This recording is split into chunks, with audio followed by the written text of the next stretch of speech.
நம்ம மண்ணை மிதிச்சுட்டு போனாலே ஒரு பவர் தானே. அம்பாள் பரிபூர்ணமா இந்த இடத்துல இருக்கிறா. ஐயா இப்ப எத்தனை முறை ரவுண்ட் அடிக்கணும் உள்ள? அந்த அந்த தண்ணி எடுத்து மேல 16 வாளி தண்ணி ஊத்திக்கணும். 16 வாளி 16 வாளி தண்ணி ஊத்திக்கணும். 21 சுத்து சுத்தணும். 16 வாளி அப்படின்னா 16 சக்திகள், சோடச சக்திகள் 16.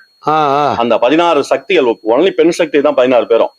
அந்த பெண் சக்திகள் இந்த இடத்துல இந்த நீர் மூலமா நம்ம உடம்புல இறங்கிடுறாங்க.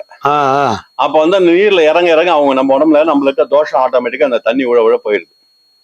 21 சுத்து சுத்தணும். 21 சுத்து நடக்க முடியாதவங்களா இருந்தா ஒரே சுத்து தான். சாமி தரிசனம் பண்ணாலும், நடக்க முடியாதவங்க ஒரே சுத்து சாமி தரிசனம் பண்ணாலே போதும். அவங்க தரிசனம் பண்ணாலே போதும்.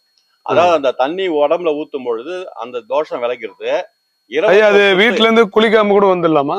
இல்ல, வீட்டுல குளிச்சுட்டு தான் குளிக்கணும். குளிச்சுட்டு தான் குளிக்கணும். ஏன்னா வீட்டுல நம்ம பாய் படுக்கை இதோட வரக்கூடாது.